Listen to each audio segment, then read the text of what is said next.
EPC 어린이 마련했으면 좋겠어요. 모빌까지 국격의 문제가 가짜뉴스를 건설하자는 우리 의사가 아주 결집되는, 그동안 여러 차례 이런 의미의 우리가 세미나를 열어보고 토론을 열어봤습니다만, 오늘은 그동안의 그런 경과 과정에서 있었던 것보다 훨씬 더 큰 의미와 비중을 가지고 있는 자리이다 하는 그런 생각을 하게 됩니다.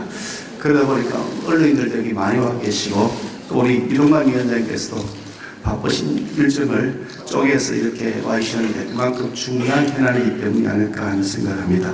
오늘 이 중요한 현안을 가지고 긴급 공청회를 만드신 우리 박성준 의원을 비롯한 우리 당의 과방위원 여러분들께 감사드리고, 또 아울러서 공동으로 주최해 주시는 바른언론 시민행동, 또 공정언론 국민연대, 정교모 그리고 전대협 관계대원에게도 감사 인사를 드립니다. 사실 이게 앞에 가짜뉴스라고 되어 있습니다만, 저는 가짜뉴스라는 용어가 정확하지 않다고 생각합니다. 용어를 구분해야 된다고 생각합니다. 경과실에 의한 가짜뉴스가 있고, 중과실에 의한 가짜뉴스가 있고, 미필적 고의에 의한 가짜뉴스가 있고, 자기적 고의에 의한 가짜뉴스가 있을 수 있습니다. 단계별로 전부 굉장히 그 가벌성이 천차만별로 달라져야 되는데, 아주 장기적이고 고의적으로 계획적으로 한 가짜뉴스를 경과실에 한 가짜뉴스인 것처럼 치부하면서 계속해서 엉뚱한 논점을 흐리는 논쟁들이 일어나고 있기 때문에 저는 그렇다고 생각합니다. 그래서 가짜뉴스와 조작뉴스는 명확하게 다른 것이고, 구분해서 그에 대한 조치가 이루어진다라고 저는 그런 생각을 가지고 있는 사람입니다. 저는 누구보다도 제가 직접 그 현장에서 경험을 했던 사람이고, 직접 당사자로서 처절한 아픔을 현장에서 느꼈기 때문에 그 피해가 얼마나 큰 것인가, 대한민국의 자유민주주의를 지키기 위해서 이 이슈가 얼마나 중요한 것인가에 대해 저는 누구보다 절감하고 있는 사람이기 때문에 그렇습니다. 요즘 사실 이 가짜뉴스가 판을 치고 했다 해도 과언이 아닐 것 같은데, 심지어 가짜뉴스를 넘어서서 조작뉴스, 심지어 이제는 뭐 통계청을 압박을 해서 조작된 통계까지 정부가 만들어낸다라는 그런 감사 결과를 보고서 경악을 금할 수가 없습니다. 대한민국 자유민주주의의 기초, 그 기초를 어떻게 만들어왔는데 이렇게 사악한 무리들이 이것을 하루아침에 물어떨려 하는가, 이것을 보고 왜 우리가 분노하지 않는가, 그런 생각을 저는 치울 수가 없습니다. 우리가 흔히 얘기합니다. Freedom is not free라고 그럽니다. 자유는 공짜로 주어지는 것이 아니라고 얘기합니다. 그런데 그것을 남의 나라 이야기처럼, 다른 사회의 이야기인 것처럼 얘기합니다. 왜 우리의 자유민주주의를 위해서 우리는 싸우지 않습니까? 왜 거기에 대해 분노하지 않습니까? 저는 그런 점들에 대한 확고한 소신과 철학을 우리가 가지고 무장을 해야 된다. 그래야 대한민국의 자유 언론이 보장되고, 언론의 자유가 확실하게 지켜지고 존중받고, 그래서 언론에 종사하는 것 자체가 누구로부터도 존중받는 그런 사회를 만들 수 있다. 저는 그런 생각을 가지고 있습니다. 2002년도에 대선 당시에 김대엽이라는 사람이 뭐 가짜 병품 조작했던 거 징역 얼마 받을 줄 아십니까? 1년 10개월 받았어요. 1년 10개월. 이게 1년 10개월 받아서 땡처리하고 말상 아닙니까? 말이 안 되는 거 아니겠습니까? 대한민국의 대통령 선거 결과를 뒤집어 버렸는데 그걸 1년 10개월 받고 만다고요? 그런데 왜 우리는 분노하지 않냐는 겁니다. 이번에 또 들통난 사건이 있습니다. 조작된 뉴스 만들어냈지 않습니까? 가짜뉴스가 아니라 조작뉴스죠. 왜 거기에 대해서 우리가 분노하고 여기에 대해서 총궐기하지 않느냐. 저는 그런 점들에 대한 심각한 의문과 그런 고민을 여러분들에게 말씀드리지 않을 수가 없습니다. 2008년에 뇌송송 근육탑 광우병 어떤 일이 있었는지 잘 아시지 않습니까? 나중에 다 아무것도 없는 것처럼 그러고 나면 그만이 되었습니다. 후쿠시마 오염수 괴담 날국수는데 지금 보십시오. 과학적 데이터에 의해서 그것도 괴담이었다면서 드러났지만 아무도 책임져야 된다는 얘기 하지 않습니다. 책임질 생각조차도 안 합니다. 사과할 생각조차도 하지 않습니다. 후쿠시마 오염수 그 처리된 다음에 방류되면 큰일 난다고 외치던 사람, 알고 보니까 바로 그 수산 횟집에 가서 회 먹었다고, 잘 먹었다고 글을 썼다면서요. 어떻게 이렇게 비양심적으로 행동할 수 있냐. 저는 그런 점들에 대한 분노를 우리가 확실히 가져야 된다고 생각합니다. 뭐 하드 괴담도 마찬가지였고요. 캄보디아 종영설 청담동 술자리 다 잊혀져 버리지만 이걸 왜 잊혀져 버려 갔냐? 이거는 반드시 책임을 물어서 그에 대한 확고한 응징을 해야 된다. 그래야 진짜 대한민국의 공정한 여론 형성이 된다. 저는 그런 믿음을 가지고 있습니다. 여기가 조금 길어졌습니다만 어떻든 하여간 지금 내년 총선을 앞두고서 굉장히 걱정이 됩니다. AI, 디지털 이런 것을 이용해 가지고 뭐 굉장히 빠른 속도, 좀 빛의 속도보다 더 빠르게 가짜뉴스, 조작뉴스가 횡행할 것으로 우려된다. 그런 만큼 차제에 이런 일들이 다시는 생기지 않도록 하는 법적, 제도적, 사회문화적 조치가 반드시 필요하다. 그런 생각을 하고요. 미국의 폭스뉴스가 가짜뉴스를 했다고 해가지고 1조 원 배상금을 물렸다는 것이 남의 나라 일이 아니라 바로 오늘 우리 대한민국에서도 그와 같은 일이 일어난다고 하는 전제가 돼야 진짜 뉴스가 제대로 된 필터링 과정을 거쳐서 국민들에게 제공된다는 확신을 가지고 있습니다. 어쨌든 제 말씀을 이렇게 마무리해서 마치고요. 오늘 귀한 좌장을 맡아주신 우리 박철일 회장님과 발제해 주시는 여러 허엽 이사님 또 조성환 대표님, 신홍균 교수님을 비롯한 여러분들께 감사드리고요. 오늘 주최해 주시는 우리 박성정 의원님을 제가 잘 모시고서 그리고 우리 과방위원들 열심히 잘 모시고서 대한민국에 정말 자유롭고 신뢰할 수 있는 이 여론이 형성될 수 있도록 그렇게 하는데 저희 힘을 다 쏟도록 하겠습니다. 고맙습니다. 하는 것은 민주주의에 대한 심각한 도전이고 국민 주권을 찬탈하는 행위라고 볼 수 있습니다. 그동안 우리가 특히 선거 과정에서 많은 이런 가짜뉴스, 조작뉴스가 횡행했습니다만 우리가 발본색원을 하지 못함으로 인해서 지난 대선까지도 이런 일들이 벌어졌던 겁니다. 이제 우리는 규탄을 넘어서 법과 제도적으로 다시는 이런 가짜뉴스가 특히 선거 때 이 횡행하지 않도록 할 책임을 우리는 가지고 있습니다. 그런 차원에서 우리 과방위 박성중 간사님을 중심으로 또 과방위 위원들이 오늘 입법 공청회를 마련한 것으로 알고 있습니다. 당력을 모아서 오늘 논의되는 내용들을 다 모아서 반드시 법적 제도적 정비를 이번 기회에 할 수 있도록 최선을 다하겠습니다. 감사합니다. 고맙습니다. 여러분 반갑습니다. 가방위 간사 박성중 위원입니다. 가짜뉴스 근절돼야 되겠죠? 목소리가 좀 작은데요. 가짜뉴스 근절돼야 되겠죠? 감사합니다. 오늘 가짜뉴스 타파 또 근절 이런 걸 가지고 긴급청원, 입법청원 공청회를 이렇게 개최해 주셨는데 바쁘신 가운데도 이렇게 많이 참석해 주셔서 정말 고맙습니다. 여러분이 있기에 앞으로 가능성은 충분히 있다. 저는 그렇게 생각합니다. 오늘 김기현 대표님은 대전에 긴급 행사가 있어가지고 열차 시간 때문에 바로 사진도 못 찍고 가셨고요. 그 다음에 우리 윤재옥 대표님은 외국에서 손님이 와가지고 시간 때문에 그렇게 됐습니다. 그리고 우리 정우택 부의장님, 또 우리 장재원 가방위원장님, 그리고 박대출 정책위원장님, 또 유희동 우리 조사단장님을 비롯한 여러분 정말 고맙고요. 또 내 기변 여러분 정말 감사합니다. 이번 공청회를 개최하기 우리 가방위 전체가 나섰습니다. 가방위 위원님들 좀 한번 일어서십시오. 한번 일어서십시오. 뒤로 보고 차렷 경례 열심히 하겠습니다.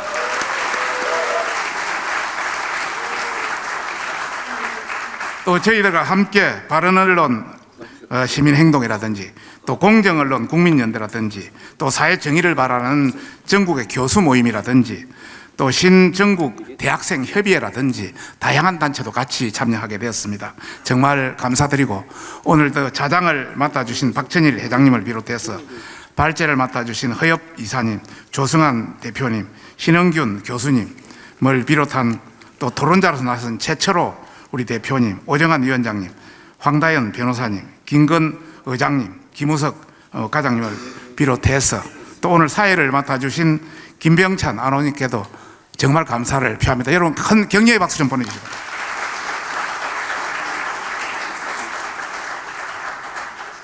대선 3일 전에 뉴스 타파가 이재명 민주당 후보의 대장동 불법 혐의가 윤석열 국민의 후보 것이다 이렇게 발표했습니다.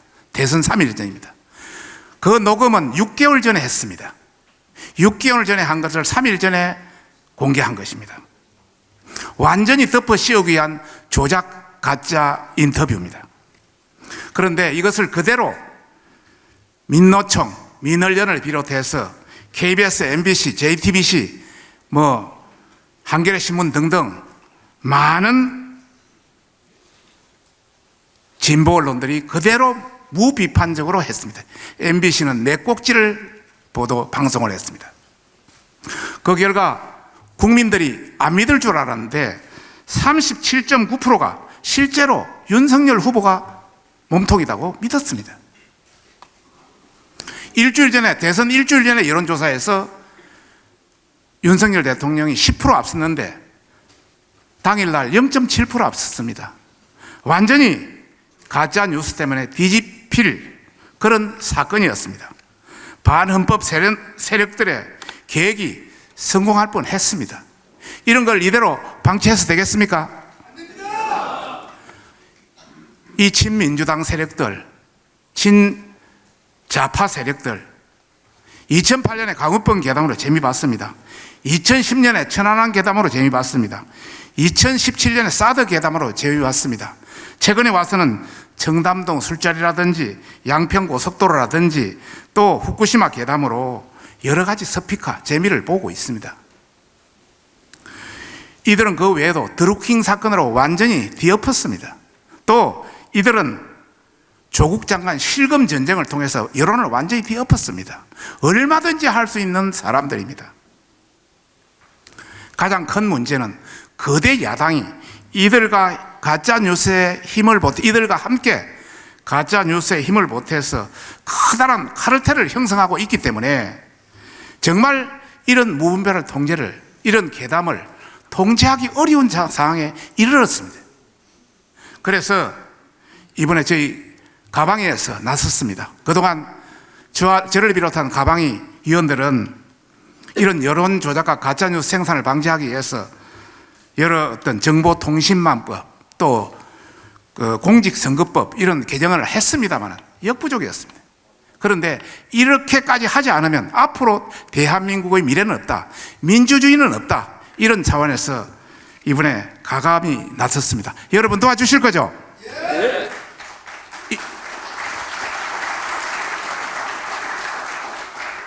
이런 반민주적 행위를 자시하면 대한민국의 미래 없습니다. 여하튼 오늘 마련된 공청회가 어렵게 긴급하게 마련되었습니다. 여러 전문가들이 고견을 참고해서 정말 가짜뉴스를 타파할 합리적 방안이 제출되고 또 저희들이 그 법안을 제출해서 정말 대한민국의 지금 현재 또 앞으로의 미래를 위해서 저희들이 혼신의 힘을 다하겠습니다. 방송은 뉴스 조작하고 정부는 통계 조작하고 캠프는 댓글 조작하고 저분들은 조작 DNA가 있는 것 같아요. 저분들 시대에는 조작의 피가 흐르고 있지 않나, 저는 이렇게 생각이 듭니다. 도대체 진실이 뭔지 모르겠습니다. 가짜뉴스로 국민의 눈과 귀를 가리고 조작으로 정권을 도둑질하려고 했던 사건이 실체가 드러나고 있습니다. 이런 엄중한 시기에 우리 가방위원들이 똘똘 뭉쳐서 시민단체와 손을 잡고 도대체 이걸 어떻게 해결할 것인가에 대해서 공청회를 하는 소중한 자리입니다. 오늘 우리 참 가방위원님들 6분, 숫자도 적은데 아주 고군분투하고 있습니다. 대한민국의 방송을 정상화시키기 위해서 우리 박성준 간사를 비롯해서 여기 홍석준 의원님, 김병욱 의원님, 허은하 의원님, 김영식 의원님, 또 윤두현 의원님, 6분이 독수리 육형제가 지금 최전선에서 뛰고 있습니다. 그리고 오늘 함께해 주신 우리 시민단체 여러분들께 진심으로 감사드리고, 특별히 우리 새로운 방송 환경을 만들고자 고군분투하시는 우리 이동관 위원장님, 바쁘신 가중에 이런 국회에서 열린 공청회에 참석해 주셔서 우리가 큰 힘을 얻는다는 인사를 드립니다. 이러한 가짜뉴스가 횡행되는 것이 왜 큰 문제냐? 저는 첫 번째, 언론이 국민들로부터 신뢰를 상실하고 있다. 그것이 가장 큰 문제라고 생각합니다. 언론은 민주주의의 공기 역할을 하고 있는 겁니다. 그런데 가짜 뉴스가 횡행하면 민주주의의 공기가 오염되는 상황이 벌어지는 겁니다. 민주주의가 죽는 겁니다. 공영방송이 민주당의 기관방송입니까? 아니면 공영방송입니까? 그렇게 정의로운 척했던 종편이 조작질에 가담했다는 사실이 드러나고 있는 거 아닙니까? 국민들이 이 뉴스를 보면 가짜 뉴스인지 진짜 뉴스인지 진실이 뭔지 헷갈린다는 말씀을 하십니다. 도대체 우리가 이 뉴스가 진실된 뉴스인지 가짜 뉴스인지 모르겠다고 말씀하시는 겁니다. 신뢰가 상실된 이 언론, 국민들도 신뢰를 다시 받도록 돌려놔야 되겠습니다. 두 번째는 공공재인 전파를 사유하고 있다는 겁니다. 여러분도 오늘 아침에 출근하시면서 라디오 들으실 겁니다. 퇴근하실 때 라디오를 들으실 겁니다. 새벽 7시까지부터 저녁 8시까지 하루 종일 여론을 조작하고 있는 이 방송이, 이 전파가 사유하고 있는 거 아닙니까? 자신들의 이익을 위해서, 자신들의 진영의 이익을 위해서 전파를 사유하는 거 바로잡아야 되지 않겠습니까? 방송을 이제 공정하게 만들어야 되겠습니다. 우리가 이게 비판만 한다고 되는 게 아닙니다. 우리 집권 여당으로서 책임이 있습니다. 이제부터 비판보다는 도대체 이러한 기울어진 잘못된 가짜뉴스가 행행하는 이 방송들을 어떻게 정상적으로 돌려놓을 것인가. 오늘 공청회를 통해서 많은 분들이 머리를 맞대고 우리 방송이 공정하고 정의로운 방송으로 거듭날 수 있는 첫 생일이 되기를 기원하겠습니다. 오늘 좋은 날 되시고 저도 가방위원장으로서 입법 지원에 최선을 다하도록 하겠습니다. 고맙습니다. 저는 아까 처음 와서 뵙고 뭐 의원총회 온 줄 알았습니다. 근데 그 앞에 이제 우리 훌륭하신 또 이 지도자분들께서 바쁜 일정 때문에 나가셨는데 사실 저도 오늘 바쁩니다. 국무회의 빼먹고 왔습니다. 농담이고 저는 요즘 여러 가지 저희 벌어지고 있는 특히 그 뉴스타파 보도로 인한 그 선거 조작, 그 공작 카르텔 이 사안을 보면서 요새 지하에서 그 유명한 괴벨스가 탄식을 하고 있겠다 그런 생각을 많이 합니다. 왜냐하면 그 당시에는 다 아시다시피 수단이라는 게 몇 개 없었습니다. 라디오, 그죠? 그 다음에 영화, 그것도 흑백 영화, 초기적인. 그 다음에 이제 연극 그런 연출을 활용한 저거 아니었겠습니까? 행사, 그죠? 뉘른베르크 광장에 막 수십만 모아놓고 그 메시지 내는. 근데 지금은 너무나 많은 그 다양한 매체가 생기고 SNS, 유튜브, 그 다음에 그런 AI 최근에는 그 딥페이크 기술까지 생겨서 도저히 이런 엄청나게 많은 수단이 지금 널려 있는데 내가 지금 나가서 지금 활약을 하면 아주 이 독일의 제3세계, 제3제국을 만드는 게 아니고 지구를 뒤엎어 놓겠구나 이런 생각이 들 텐데 지하에서 참 안타까울 것 같다는 생각이 듭니다. 제가 이 말씀을 드리는 거는 지금 기술의 진보는 정말로 날아가고 있습니다. 광속으로. 근데 저희의 지금 법 제도는 그거를 뒤따라가느라고 지금 바쁩니다. 뒤따라갈지도 못하는 거의 뭐 뛰어서 갈까 말까 하는 정도의 수준이기 때문에 이른바 이 사각지대가 엄청나게 많다.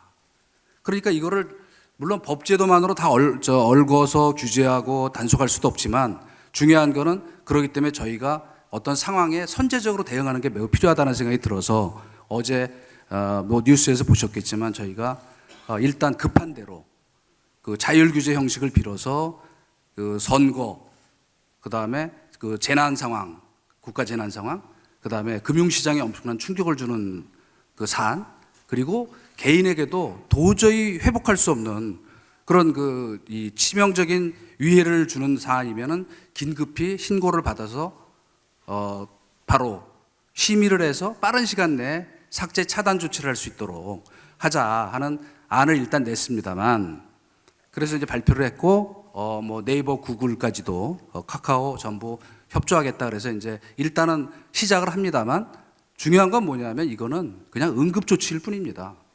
그 지금 앞에 뭐 사자우도를 토하셨기 때문에 저도 100% 공감하는데 저는 사실 저도 언론 출신으로서 적어도 SNS라는 이 기법이 본격 활용되기 시작한 2002년 선거 이후에 단 한 번도 예외 없이 거의 법칙처럼 어떤 특정 뭐 흔히 저희가 얘기하는 그 진보 좌파 세력이라고 하는 이 세력 진영이 가짜 뉴스로 선거판을 엎으려는 시도를 단 한 번도 안 한 적이 없습니다.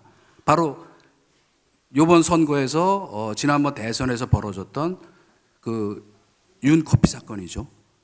그런데 사실 돌이켜보면 아까 앞에서 말씀하신 것처럼 한 번도 없었던 적이 없는데 제가 이 말씀을 드리는 거는 어깨가 무거운 게 아니라 제가 사실 가슴이 무겁습니다. 뭐냐? 그동안 나는 뭘 했나?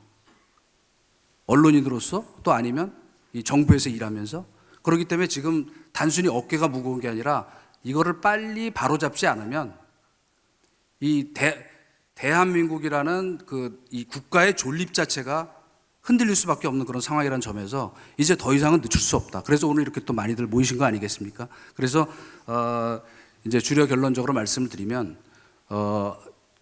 특히 그 포탈 같은 경우에 이미 뭐 우리 박성준 간사님이 중심이 되셔서 많은 이제 논의를 하고 계시고 바로 지금 옆방에서도 그 재평의 문제를 갖고 지금 이 토론이 벌어지고 있는데 국민의 69%가 포탈을 이용해서 뉴스를 보는 이런 상황에서 포탈 같은 경우는 대표적으로 사실 현재 어떤 규제 수단도 없습니다. 뭐 가짜 뉴스를 실현하려는 책임을 지는 것도 아니고 또 실제로 이런 어떤 이 사회적 책임을 뺀 사각지대에서 제외된 사각지대에서 지금 움직이고 있기 때문에 이런 것들을 포함하여 저희가 지금 응급책으로 마련한 그 신속 구제 심의제도 모두 다 하나하나 사실은 법 제도로서 입법되고 또 이 규제의 어떤 틀이 만들어져야 된다. 단순히 규제를 위한 것이 아니고 진짜 언론 자유를 위해서 필요한 거다. 진정한 언론이 활동할 수 있도록. 그래서 저희도 방통위 차원에서 이 당정 간에 또 시민단체와도 협조해서 모든 노력을 다 기울이겠습니다. 그러나 더 중요한 거는 지금까지 우리가 이런 굉장히 중요한 실제로는 공기처럼 저희 어떤 그 정치 환경 또 살아가는 모든 국민의 하나하나 생활 속에 스며들어 있는 이런 가짜 뉴스 이거를 사실은 아니면 말고 저희도 지나가고 에이 정치가 원래 그런 거지 혹시 방치하고 방기하진 않았나 그런 생각에 제가 아까 말씀드린 것처럼 저도 상당히 무거운 책임감을 느낀다. 그런 면에서 어깨가 무거울 뿐 아니고 오늘 사실 여기 오면서 가슴이 무거웠다. 더욱 배전의 노력을 하겠습니다. 그래서 지혜를 모아주시고 또 특히 이런 이제 입법 조치라는 것이 단순히 어떤 이 여야 진보 보수의 문제가 아니고 이것이 우리 이 대한민국이라는 정체성을 위해서도 매우 중요하다. 그래서 더 이상의 이런 국기문란 사태가 없도록 저희도 최선을 다할 것이고 특히 당에서 아주 힘을 모아서 도와주시기 부탁드리겠습니다. 저희는 심부름하는 견마지로를 다하겠습니다. 여러분 힘찬 객석에서 박수를 보내주시기 바랍니다. 네, 감사합니다. 계단 조심하시고요. 함께 하단해 주시면